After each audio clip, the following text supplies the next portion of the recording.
hacíamos alusión a la crisis que atraviesa el país en 52 minutos, una crisis que tiene dos componentes fundamentales. Por un lado, el político y por el otro, el económico. Y uno visita Marcelo Ramal, quien es un especialista en economía. Es un economista nada ortodoxo porque, militó muchos años en el Partido Obrero, ahora está haciendo junto con Jorge Altamira un espacio político nuevo dentro del troquismo, ¿no es cierto, Marcelo? Política obrera, sí. Política obrera. Che, ¿y cómo caracterizás esta crisis que está atravesando el país? Bueno, a ver, la crisis, digamos, tiene un primer componente que es el empobrecimiento masivo de la población. A veces se tocan como datos de esta crisis el nivel de endeudamiento, la insolvencia del Estado, pero el dato fundamental es que una parte importantísima de la población está sumergida en la pobreza, y digo fundamental porque a la hora de discutir salidas a todo este impasse, a estas contradicciones, el único camino que aparece es un agravamiento de esta situación. Fíjate con este aumento de tarifas, ¿no es cierto?, que se anunció, se precisó hace pocos días. De acuerdo al el plan inicial de este gobierno, de segmentación, etcétera, bueno, un 10% de las familias iban a estar afectadas por un aumento. De acuerdo a lo que se informó hace 2 días, los afectados por el aumento pasan a ser 8 millones de familias, con aumentos entre el 50 y el 170%. Vos te das cuenta que en esa cifra estamos hablando de prácticamente las 2/3 partes de los hogares en la Argentina. No, te digo, Marcelo, que hay algo que quizás en Capital nunca se tiene en cuenta. En el interior del país pagamos 10 veces más los servicios que lo que paga sí, yo Capital, sé. ¿no es cierto? Por supuesto que es así, pero naturalmente esto va a agravar la situación también en el interior del país, con más motivos todavía. Pero cuando vos hablas de que las 2/3 partes de las familias van a ser afectadas por el aumento de tarifas, lo que estás diciendo es que la clase trabajadora en su enorme mayoría va a pagar el aumento de tarifas. Acá no hay nada que se parezca a algo como que los privilegiados van a pagar el aumento para que los demás no paguen. Ahora, no hay nada de eso.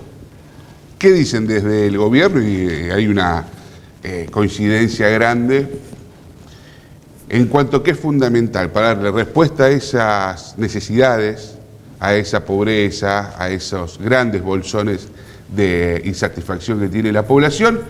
Es fundamental que se acomoden los números macros también, que nosotros como país tengamos para un crecimiento sostenido, acomodar los números macros, entre ellos, bueno, el tema de inflación, el tema de dejar de emitir, el tema de consolidar una estructura económica que te permita aumentar la producción, etcétera.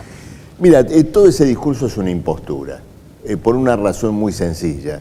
Los números macro solo podrían acomodarse desconociendo la carga inmensa de la deuda pública en pesos, en dólares, de todo un edificio especulativo que se ha armado a lo largo de años, a lo largo de varios gobiernos, que es lo que caracteriza realmente la insolvencia del Estado. Vos fíjate lo siguiente, ese problema de los números macro no lo van a resolver ahora limitando una paritaria o metiendo la mano en alguna empresa estatal, en los gastos corrientes. El problema no son los gastos corrientes, sino el peso de la deuda y el peso de sostener una deuda que en los hechos está virtualmente defaulteada. Pensá lo siguiente, se habla de emitir la emisión de moneda, pero no se dice que el gobierno acaba de emitir 1 billón de pesos para comprar títulos de la deuda pública en pesos que se estaban cayendo, no para pagarle a los docentes de Santa Fe, no. Ese billón de Ahora, pesos es para rescatar una deuda que está caída y que para rescatarla y para rescatar, por lo tanto, a los que tienen esa deuda, se está destruyendo la moneda y todo el famoso equilibrio macroeconómico. ahora, Marcelo, Es decir, estamos hablando de un equilibrio macroeconómico que se quiere construir a costa de los comedores, de los docentes, de las enfermeras, y no a costa de los acreedores de la deuda pública. está claro eso. Ahora, ¿por qué desde sectores del trotskismo en general no acompañó el proceso de desendeudamiento que tuvo la Argentina, por ejemplo, durante los años de Kirchner? Bueno, es muy interesante la pregunta, porque ese desendeudamiento fue fundamentalmente una transferencia de deuda de acreedores externos al Banco Central, al ANSES, muy importante, es decir, el ANSES se quedó con una parte muy grande de la deuda, ¿no es cierto?, que antes era, digamos, con acreedores privados. De todos Pero modos, eso se hizo cuando se incorporó un montón de población que no había hecho los aportes. No, vos te referís a la moratoria, no me refiero a eso. Lo que te quiero decir es que se llenó, se empapeló al ANSES de títulos públicos durante todo ese periodo. Y lo mismo ocurrió con el Banco Central. Así y todo, la deuda externa de diciembre del 2001 es casi igual a la deuda externa de diciembre del 2015. Casi 200.000 millones de dólares. Es decir, que el desendeudamiento tampoco fue tan así. Es decir, cuando el kirchnerismo hace la renegociación de la deuda, el canje del 2005, después el canje del 2010, con todos los premios que les va dando a los acreedores, los cupones atados al PBI y demás, termina reconstruyendo un esquema de deuda que prácticamente iguala a la que el propio gobierno había recibido. Que te permite condiciones políticas diferentes, por ejemplo, evitar que cada 3 meses te venga el Fondo Monetario a virarte los números como está pasando ahora. Sí, pero se dio un ajuste por otra vía.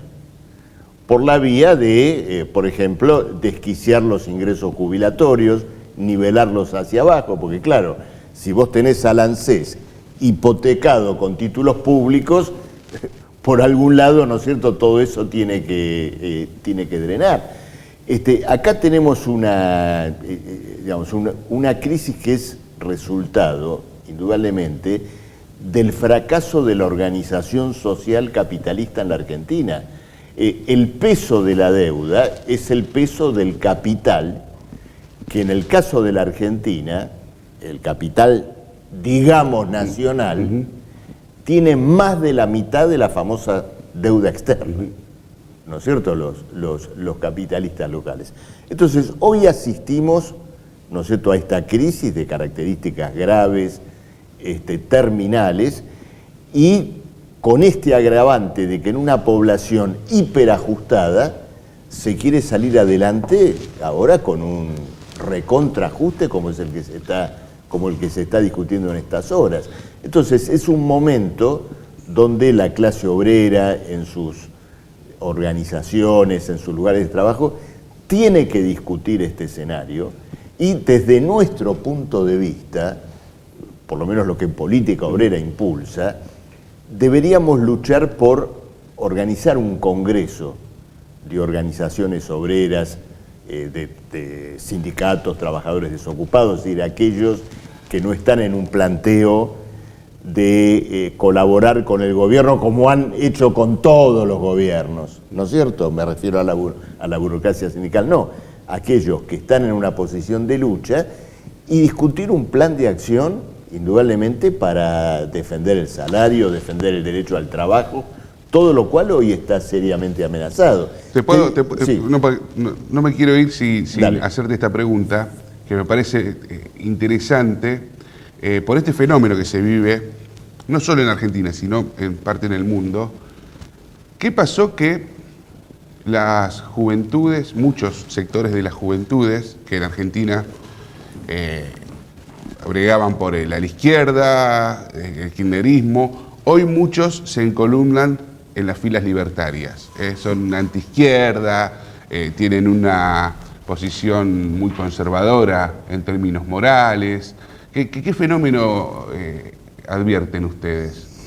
Mira, yo te diría en este punto dos cosas. Primero, digamos, en el mundo, y esto tiene que ver con una crisis muy aguda, cuya manifestación más importante es una guerra que se está desenvolviendo ya como guerra mundial. Eso, digamos, sin entrar en mayores detalles, digamos, retrata el escenario político mundial, que es un escenario de una gran volatilidad, de cambios bruscos y de giros que de pronto van de derecha a izquierda y viceversa, y lo vemos, por ejemplo, en las elecciones continentales, ¿no es cierto?, en lo que está ocurriendo en este lugar. Luego, a la hora de juzgar el problema de la derecha, tal vez tengamos que ser críticos con la izquierda, porque si ocurre lo que vos decís, la izquierda debe interpelarse. ¿En qué sentido? Una parte muy importante de la izquierda... Atención, espérate, una primicia. Un dirigente del trotskismo está haciendo una autocrítica sobre la izquierda. No lo vivo como autocrítica, sino, digamos, como un examen político que además tiene que ver con la delimitación política que nuestra corriente, ¿no es cierto?, como tendencia del Partido Obrero llevó adelante. Una parte muy importante de la izquierda ha perdido una perspectiva de poder político. Es decir, la izquierda históricamente ha luchado por otro desarrollo político, por llevar a los trabajadores al poder político. Cuando vemos a la izquierda mundial y también a expresiones, digamos, de extrema izquierda, hay una gran vocación por jugar como complemento parlamentario del régimen existente, acompañar acríticamente al mal llamado progresismo. Entonces, ¿qué ocurre? Frente a esa falta de perspectiva estratégica, de pronto aparece una derecha que sí formula un planteo de poder político, aunque sea extremadamente reaccionario, ¿no es cierto? Es decir, dice, sí, es verdad, acá hay una crisis tan aguda como la que la izquierda señaló, pero nosotros lo vamos a resolver liquidando todos los derechos de los trabajadores, ¿no es cierto? Y aparece, digamos, un discurso de ese tipo que de pronto es atractivo. Sí, bueno, no lo presentan así, claro. Por supuesto, pero aparece como una alternativa política. La izquierda tiene que luchar por presentarse como real alternativa política, explicitar su objetivo. ¿No crees que es muy difícil? Y tenemos un minuto. ¿No crees que es muy difícil presentar una opción a la población? Bueno, hay que luchar por los derechos, qué sé yo. No toda instancia electoral es suficiente. Entonces vos decís, bueno, entonces, ¿qué hay que hacer para todo esto? O sea, ¿hasta dónde? Porque tampoco la lucha armada me parece que se puede llegar al poder por otros caminos, ¿no? El problema no es los medios, sino los objetivos, porque la cuestión electoral es un instrumento, es decir, una fuerza política debe hacer conocer sus propósitos, y las elecciones para un socialista históricamente ha sido un terreno de tribuna política, ¿no es cierto?, para exponer sus posiciones.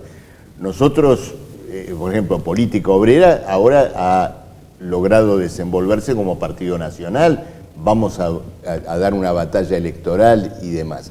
El problema es para qué querés esos medios, es decir, qué objetivos querés que desenvolver. Nosotros queremos llevar adelante una convicción de carácter socialista. ¿Qué quiere decir esto?